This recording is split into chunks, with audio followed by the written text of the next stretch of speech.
Ang puting marmol na krus na ito ang nagsisilbing palatandaan kung saan inilibing ng maramihan o sama-sama ang 600 bangkay na natagpuang naaagnas na sa loob ng piitang ito o dungeon sa Fort Santiago.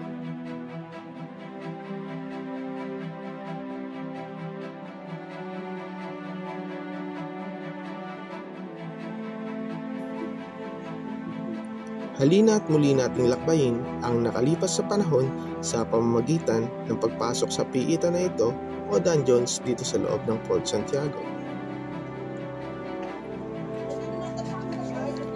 Ang masikip, mainit at madilim na piitan na ito ay puno ng misteryo at mga alaala ng madilim na kahapon at mapait na karanasan ng mga bilanggong nagdusa at binawian na rin ng buhay sa lugar na ito.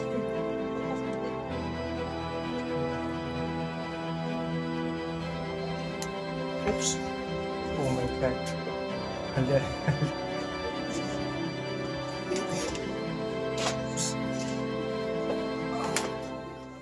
Kailangan talaga siyang yumuko kung malaki ka talaga.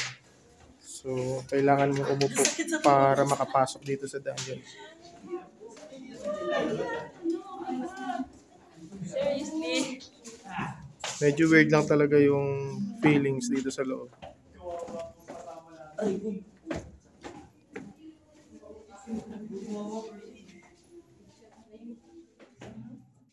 Ito guys yung entrance ng entry point ng dungeons dito sa Fort Santiago. Tingnan nyo kung paano siya pasukin.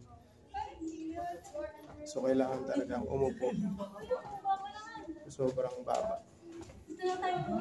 Nagulas ka! Bakit? Wala ang baba!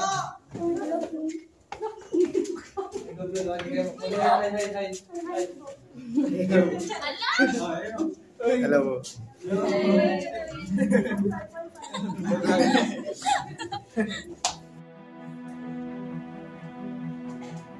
Sa taong 1945, kasunod ng pagpapalaya sa Maynila sa panahon ng ikalawang digmaang pandaigdig, natuklasan ng mga sundalong Amerikano ang 600 naagnas sa bangkay sa loob ng piitang ito.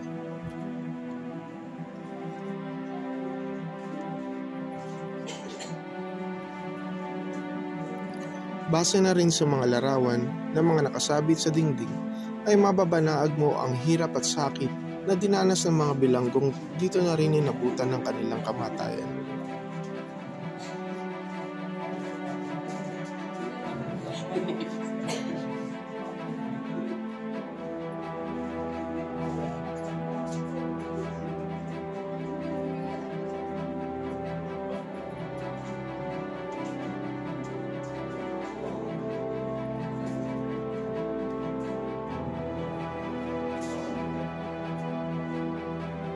Dito ako yung kasama nun eh. Sobrang init dito sa loob. Mukha kaming sobrang dami.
Sobrang init na dito sa loob.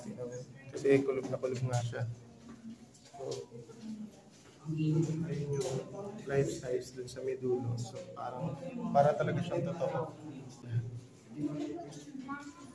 Alis lahat ng mga naikulong dito na sila mga namatay.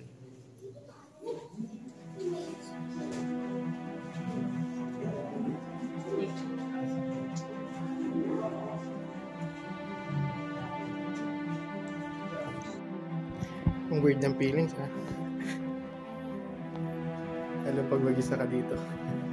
Sobrang nakakakilabot. Kasi yung ano niya, yung loob niya, sobrang sikip. Sobrang init na halos wala nang labasan ng hangin. Tapos yung mapasukan sobrang lito. Talagang kung malaki ka, kailangan mo yumuko or umupo para makapasok sa loob.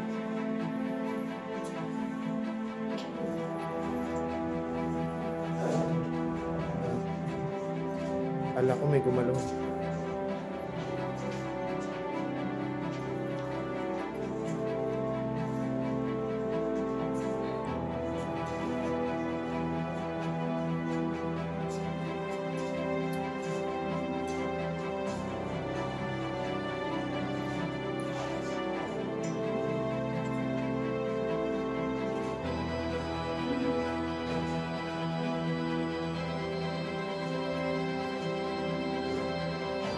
Kapag nandito ka sa loob ng dungeons, sobrang mapipil yung takot,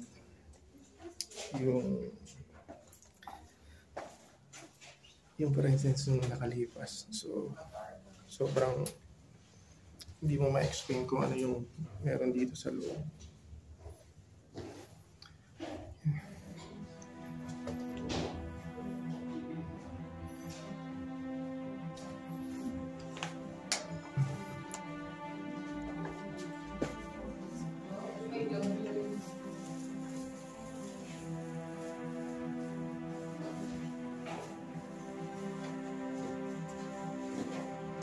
Dito ako natakot.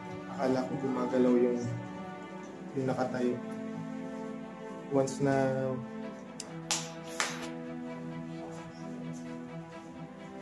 may anino kasi na lumapat dun sa nakatayo.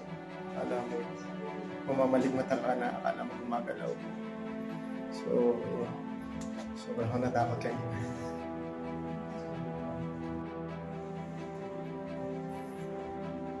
Ito na mismo yung loob ng dungeons na dyan saan pinatulungan kayo yung Dr. Ceresal way back then. Talagang kikilabutan kapag nandito ako sa loob. Hindi dahil sa guni-guni, kundi talagang nakakatakot dito.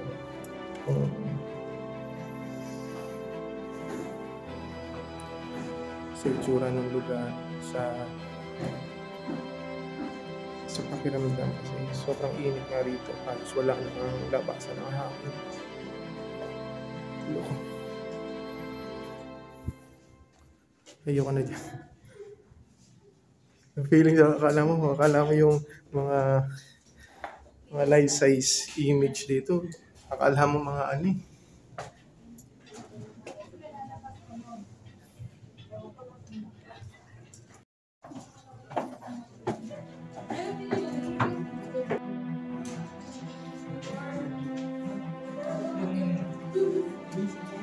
Sinasabi ding ang piitang ito ang piping saksi sa pagkamatay ng maraming tao sa panahon ng ikalawang digmaang pandaigdig na tinaguriang The Manila Massacre dahil sa mga Hapon.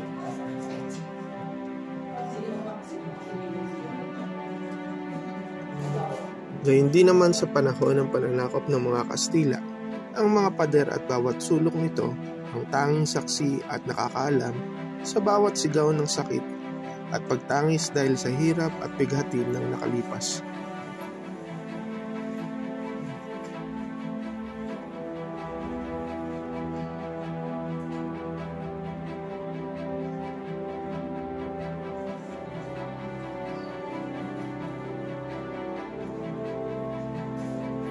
Basta tayo nakakatakot.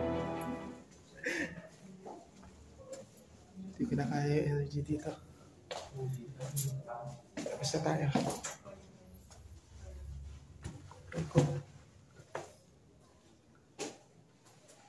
Isa pa to eh. Itong bantay dito sa dulo.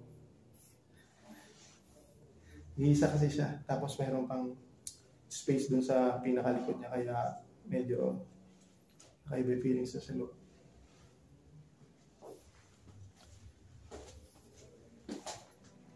Basta tayo.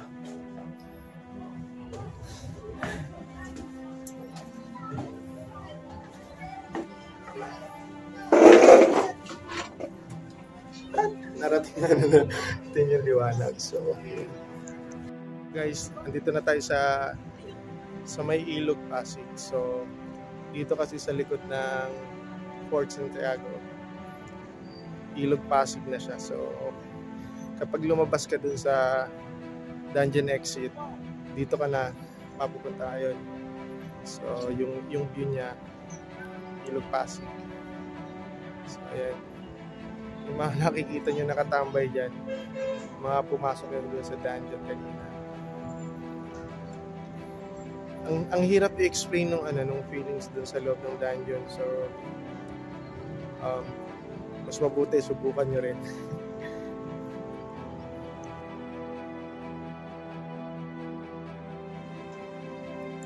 Hanggang sa muli, mga biyaheros.